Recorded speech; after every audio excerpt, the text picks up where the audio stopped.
Kita ke Cilacap, Jawa Tengah. Hari ini hari ke-7 atau hari terakhir pencarian korban longsor di Cilacap, Jawa Tengah. Tim SAR gabungan fokus di 3 titik mencari 5 korban yang masih hilang.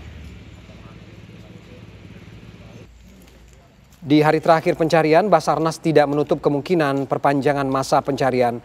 Hal ini akan bergantung pada hasil pencarian hari ini dan evaluasi setelahnya. Hingga saat ini masih 5 korban yang belum ditemukan.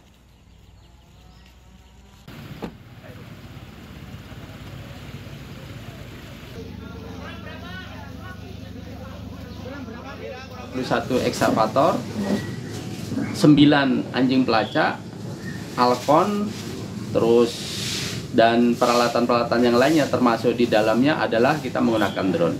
Kalau hari ini hari terakhir, apa ini harus segera ditemukan atau kalau nggak ditemukan seperti apa? Kita akan memaksimalkan pelaksanaan operasi sehari ini apabila memang dalam hari ini maupun hari ke-7 ini belum ditemukan korban, maka kita lakukan evaluasi sore hari ini.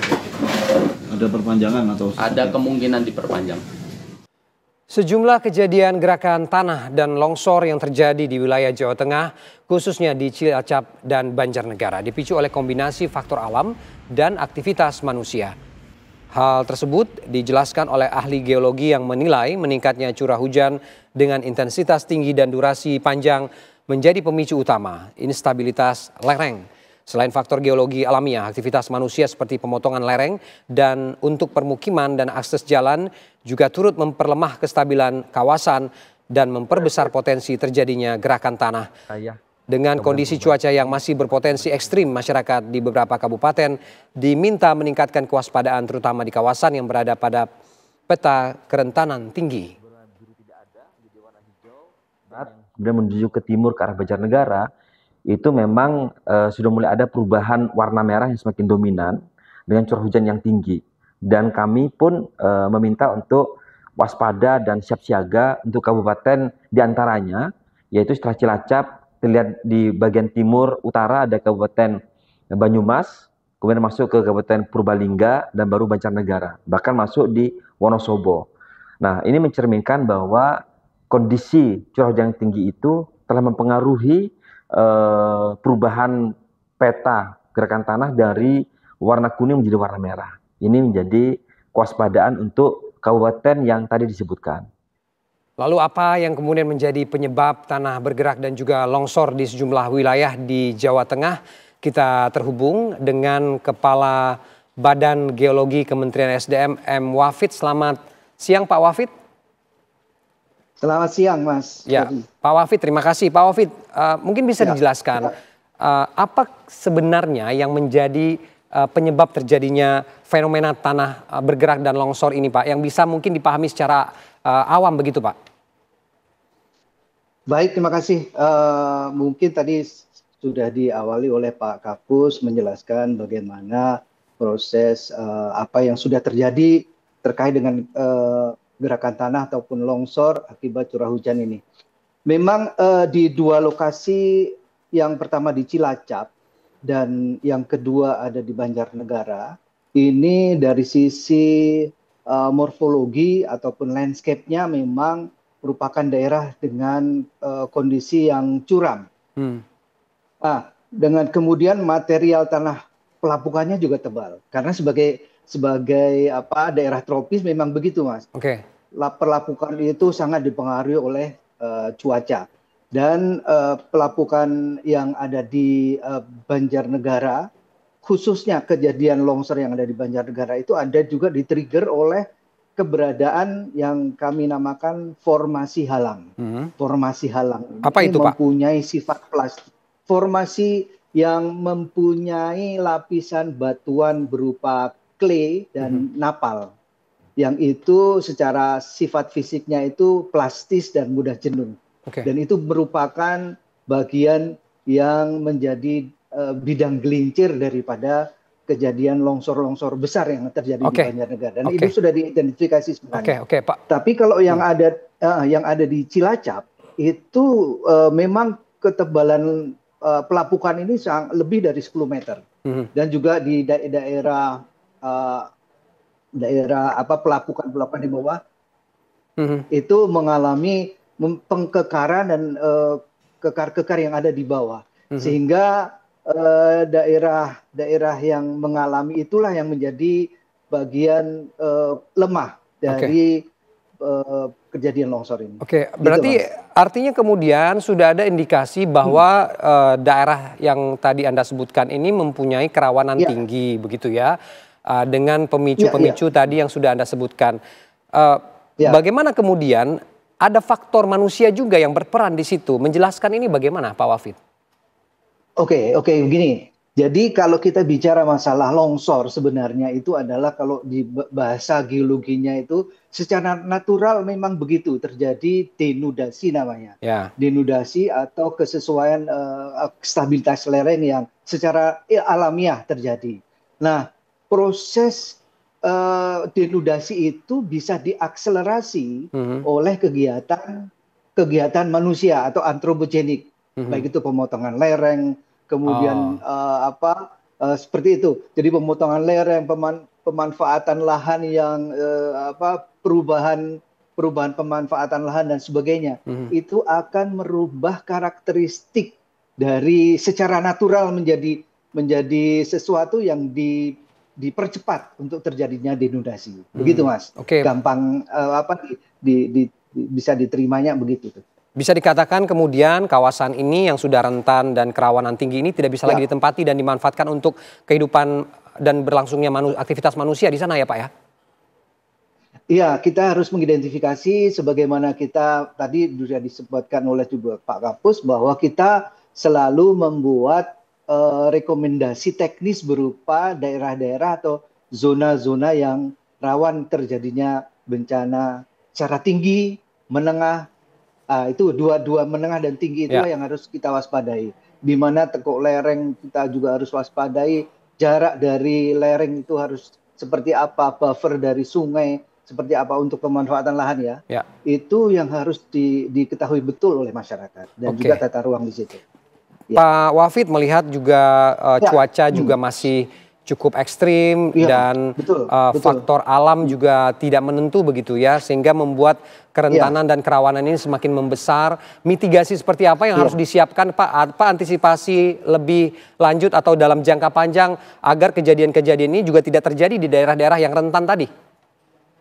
Oke, sebelum ke jangka panjang mungkin saya mengingatkan untuk solusi jangka pendeknya ya. Untuk pengungsian dari zona itu harus dilakukan pengungsian sementara karena zona itu masih labil dan sewaktu-waktu mungkin terjadi longsoran susulan, sehingga jangan dulu kembali ke lokasi tetapi hindari dulu di daerah itu. Yang kedua, tim SAR, tim penyisir untuk mencari korban juga harus melakukan secara hati-hati melihat cuaca dan sebagainya karena tadi masih punya potensi untuk terjadinya longsor susulan. Kemudian untuk solusi jangka panjang berupa mitigasi itu sebenarnya penetapan dan pengendalian dan pemanfaatan ruang tadi, Pak. Tolong menjadi referensi betul apa yang menjadi peta kerentanan gerakan tanah yang kita buat untuk dijadikan referensi di dalam penataan ruang. Dan artinya nanti untuk relokasi dan sebagainya itu juga memperhatikan apa yang kami sampaikan. Dan sebenarnya Badan Geologi melalui PVMBG itu setiap bulan juga menyampaikan perkiraan daerah-daerah yang akan mengalami punya potensi tinggi, menengah, dan rendah untuk mengalami longsor itu kepada gubernur, kepada provinsi. Dan itu sudah dilakukan dengan mengkompilasi antara kerentanan gerakan tanah yang kita buat dengan forecasting curah hujan yang ke depannya. Sehingga itu yang menjadi salah satu referensi. Kemudian saya kira tadi kalau khusus yang di daerah Banjarnegara, tolong perhatikan juga tadi keberadaan formasi halang. Formasi halang itu kalau dia kemiringan dari lapisan batuannya itu sama dengan slope, itu harus betul-betul diperhatikan karena itu akan sangat mudah untuk mengalami longsor. Pak Wafid, koordinasi tadi termasuk early warning system yang berjalan dengan pemerintah dan koordinasi antara Iya, iya, pihak iya. terkait? Ya, betul, betul. Sebenarnya kami menyediakan peta zona kerentanan gerakan tanah.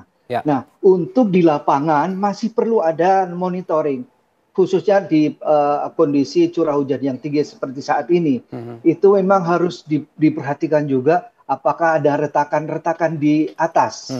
Di gunung di atas apakah ada retakan, dan kalau ada retakan harus segera ditutup Ya. untuk tidak terjadinya infiltrasi sehingga akan sampai kepada daerah lapisan yang Ya. nantinya tadi khusus Banjarnegara ada lapisan Oke. formasi alam di situ, jangan sampai masuk gitu. Oke. Itu salah satu early warning yang mungkin itu melibatkan remaja-remaja atau tagana di daerah. Oke. Jadi BPPD dengan referensi map yang kami siapkan, kemudian dengan teman-teman atau remaja-remaja di sana sebagai tagana untuk melihat monitoring di situ. Kalau secara Demikian, teknologi Mas. ada tidak, Pak? Disediakan juga tidak alatnya secara teknologi untuk mengantisipasi dan mendeteksi bahwa ini ada ancang-ancang begitu dan bisa diamati secara teknologi begitu? Oke, secara teknologi gini, Mas. Yang terjadi khususnya di daerah daerah Cilacap itu adalah kejadian slide to flow. Jadi mengalami sliding kemudian mengalami flow karena sangat jenuh air pada saat kondisi curah hujan yang cukup lebat dan sangat jenuh, sehingga itu bisa mengalir ke daerah yang sangat jauh. Itu untuk early warning system memang ada alat yang berbeda yang jika kita sesuaikan itu tipe gerakan tanah akan mempunyai alat yang berbeda juga gitu. Sebenarnya bisa juga untuk debris flow, untuk long run out landslide itu memang ada alat khusus untuk early warning system. Kalau seperti yang deep seated landslide yang tinggi ke dalam tapi berbentuk rotational itu biasanya kita pakai extensometer dan sebagainya. Nah, saya kira ada seperti UGM sudah mengembangkan yang early warning system terkait dengan debris flow dan sudah dicoba beberapa. Saya kira early warning system itu bisa dikembangkan.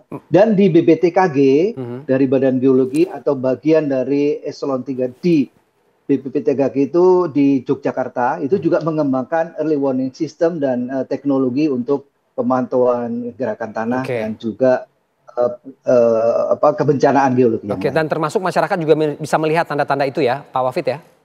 Betul, iya. Keterlibatan masyarakat sangat penting itu karena masyarakat yang sehari-harinya bisa langsung beradaptasi dengan kondisi sekelilingnya dengan simptom yang dikeluarkan oleh alat-alat pendeteksi gitu ya. Oke. Baik, terima kasih Kepala Badan Geologi Kementerian SDM M. Wafid sudah bergabung dengan Kabar Siang hari ini.